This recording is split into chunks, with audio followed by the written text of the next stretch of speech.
30 লক্ষ মানুষের প্রাণ ধ্বংস হয়ে যাওয়া একটি দেশ।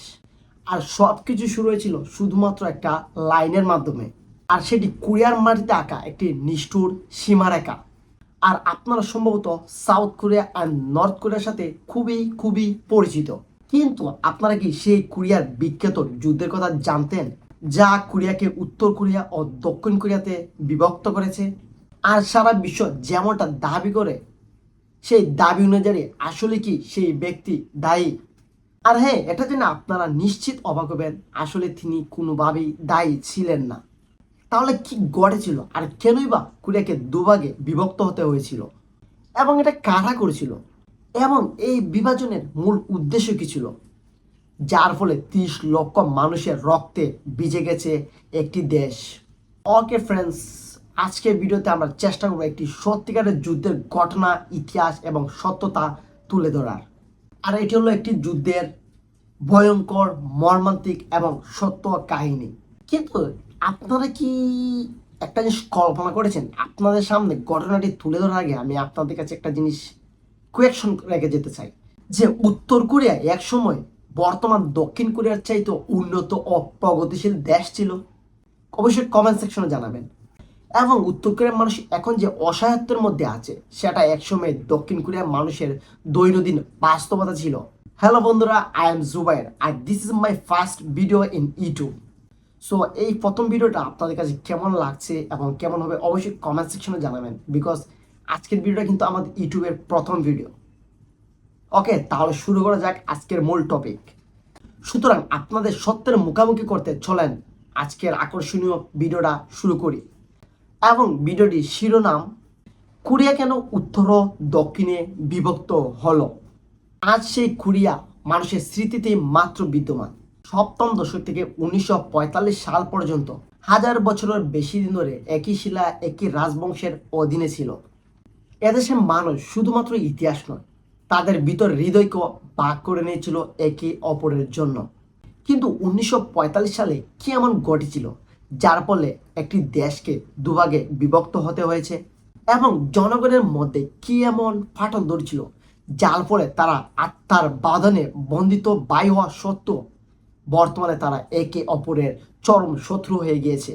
কিন্তু বন্ধুরা, এই শত্রুতার বীজ কিন্তু বপন হয়েছিল অষ্টাদশ শতাব্দীতে, যা চীন, জাপান এবং রাশিয়া দ্বারা শক্তিশালী হয়েছিল। আর সেই একই লোক যা নিজেদের ক্ষমতা ও ভূখণ্ড বিস্তারের জন্য কোরিয়াকে দখল করতে চেয়েছিল।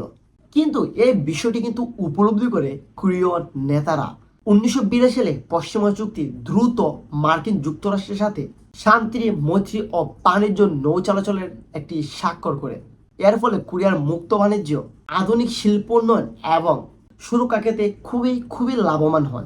তবে 1944 থেকে 1955 সালের মধ্যে সংগঠিত রুশ, জাপান ও চীন ও জাপান যুদ্ধে জাপান, রাশিয়া ও চীন উভয় পক্ষকেই পরাজিত করে, যা 1945 সাল পর্যন্ত টানা 35 বছর ধরে এই যুদ্ধটি চলছিল।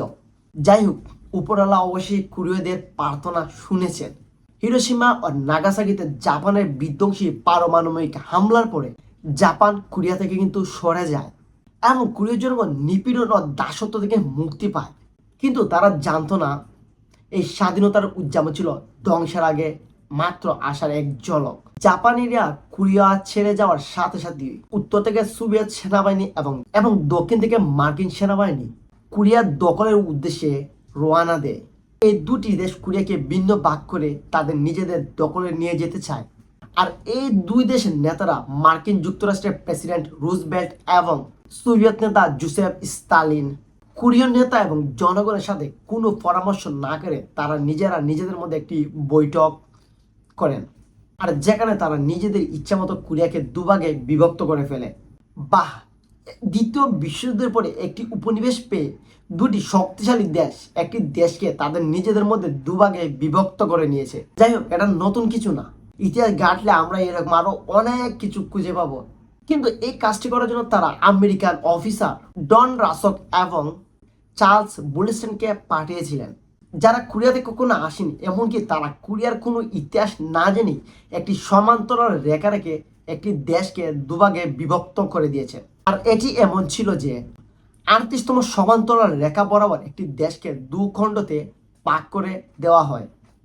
আর 1945 সালের 17 আগস্ট প্রায় 1000 বছরের বেশি দিন থাকা একটি দেশ সারা জীবনের জন্য দুটি ভাগে বিভক্ত হয়ে যায়। এবং এরপরে মার্কিন যুক্তরাষ্ট্র দক্ষিণ কোরিয়ায় সিউম্যান রিকে এবং সোভিয়েত ইউনিয়ন উত্তর কোরিয়ায় কিম ইল সুনকে প্রেসিডেন্ট বানিয়ে দেয়। এই দুই নেতাকে ক্ষমতায় বসানোর পরে মার্কিন যুক্তরাষ্ট্র এবং সোভিয়েত নেতারা 1948 সালে এবং 1949 সালে তারা নিজ নিজ দেশে চলে যান। কিন্তু তারা খুনা করে টের পায়নি যে কোরীয় নেতাদের মনের ভিতরে ছিল পুরোই ভিন্ন একটি চিন্তা ভাবনা। কিন্তু বন্ধুরা, আমরা আরেকটু সামনে যাওয়ার আগে আপনাদেরকে একটা কোয়েকশন রেখে যেতে চাই। আপনারা কি কোন অক্ষরে টের পেয়েছেন একটি দেশ পুঁজিবাদী ভিত্তির উপরে নির্মিত হয়েছিল এবং অন্য একটি দেশ সমাজতান্ত্রিক বা সাম্যবাদী এর উপরে বিস্তার করে তৈরি হয়েছিল? অবশ্যই কমেন্ট সেকশনে জানাবেন। আর একটা মতাদর্শ ব্যাপক অগ্রগতি এনেছিল, অথচ অন্য মতাদর্শটি তেমন কিছু একটা করতে পারেনি বললেই বলা যায়। আচ্ছা, আর কি বলবো, পরিস্থিতি তো আপনারা নিজের চোখের সামনেই দেখতে পারতেছেন। যাই হোক, আমরা মূল প্রসঙ্গে ফিরে আসি। 1950 সালের 25শে জুন এই অনিষ্ট দক্ষিণ কোরিয়ার উপরে কিন্তু মারাত্মক একটা প্রভাব ফেলেছিল। তখন আধিপত্যের স্বপ্ন চালিত হয়ে দক্ষিণ কোরিয়ার উপরে উত্তর কোরিয়া একটি হামলা করে দেয়। কিম ইল সুং দ্বারা পরিচালিত হওয়া এই যুদ্ধের নাম দেওয়া হয় কোরীয় যুদ্ধ, যা ইতিহাসে কোরীয় যুদ্ধ নামেই বেশি পরিচিত। আর এই যুদ্ধ শুরু হওয়ার মাত্র 2 দিনের মধ্যেই উত্তর কোরিয়া দক্ষিণ কোরিয়ার রাজধানী দখল করে নেয়। ফলস্বরূপ দক্ষিণ কোরিয়ার নেতা রি এবং তার অনুসারীরা রাজধানী ছাড়তে বাধ্য হয়। বাট এখানে একটা টুইস্ট আছে।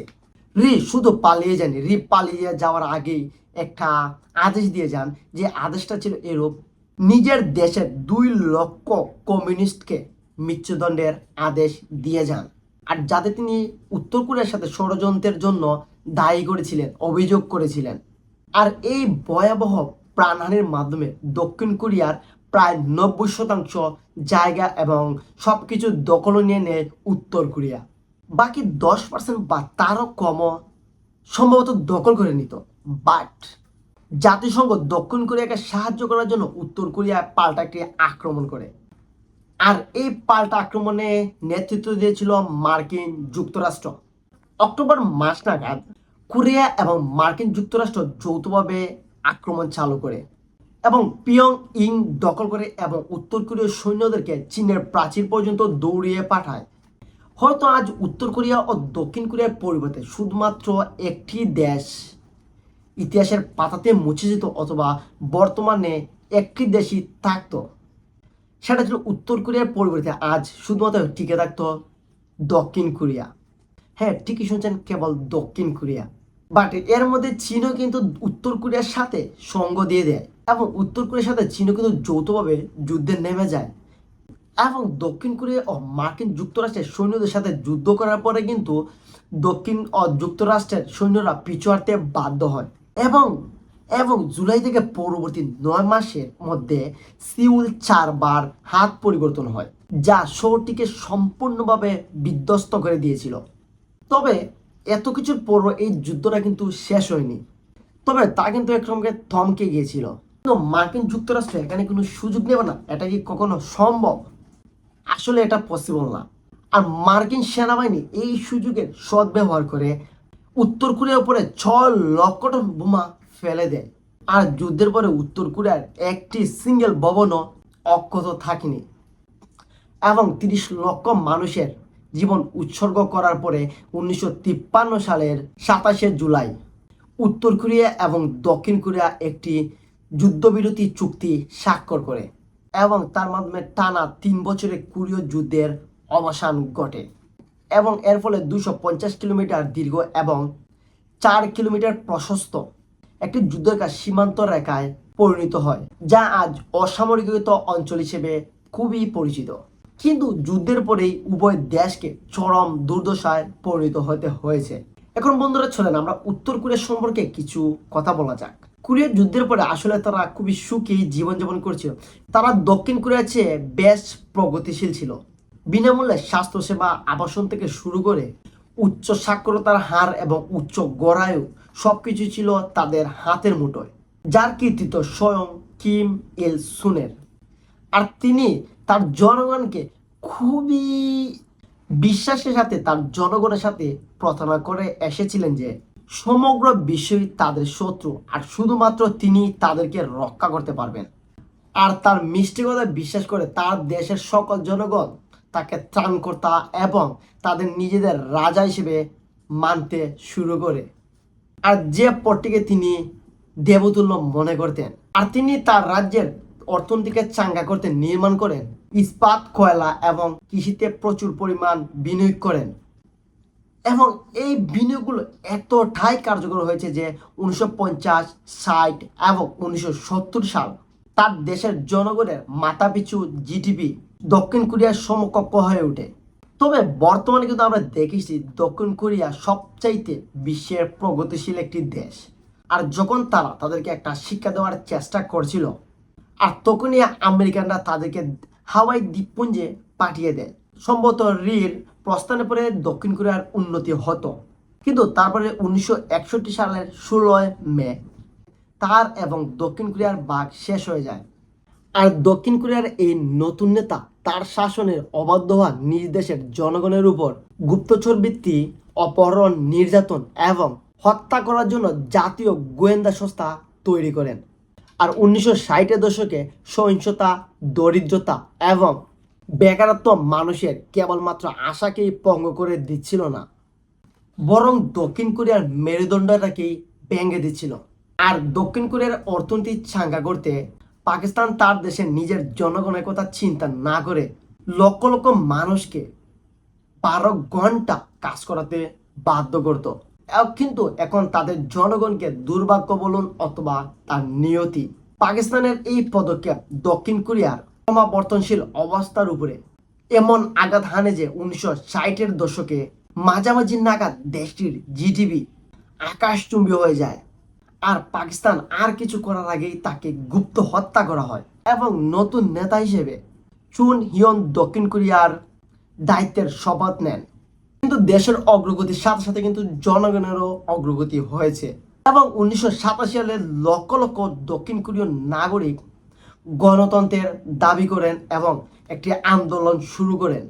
যদিও তারপরে সেই সরকার প্রকৃত গণতন্ত্র দিতে বাধ্য হয় এবং আজ দক্ষিণ কোরিয়া কিন্তু বিশ্বের একটি অন্যতম উন্নতশীল একটি দেশ।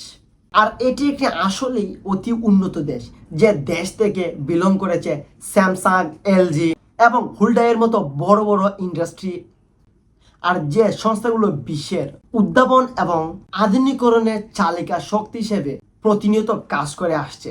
কিন্তু এখন আমরা দক্ষিণ কোরিয়ার অগ্রগতি দেখেছি, কিন্তু প্রশ্ন ওঠে উত্তর কোরিয়া যা দক্ষিণ কোরিয়ার চাইতেও বেশি প্রগতিশীল দেশ ছিল, তবে আজ এটি প্রগতিশীল তো বটে, কিন্তু এর উন্নয়নে সোভিয়েত ইউনিয়নের একটি বড় ভূমিকা ছিল। এবং 1991 সালে যখন সোভিয়েত ইউনিয়নের পতন হয় তখনই কিন্তু উত্তর কোরিয়ার অগ্রগতি ভেঙে পড়ে।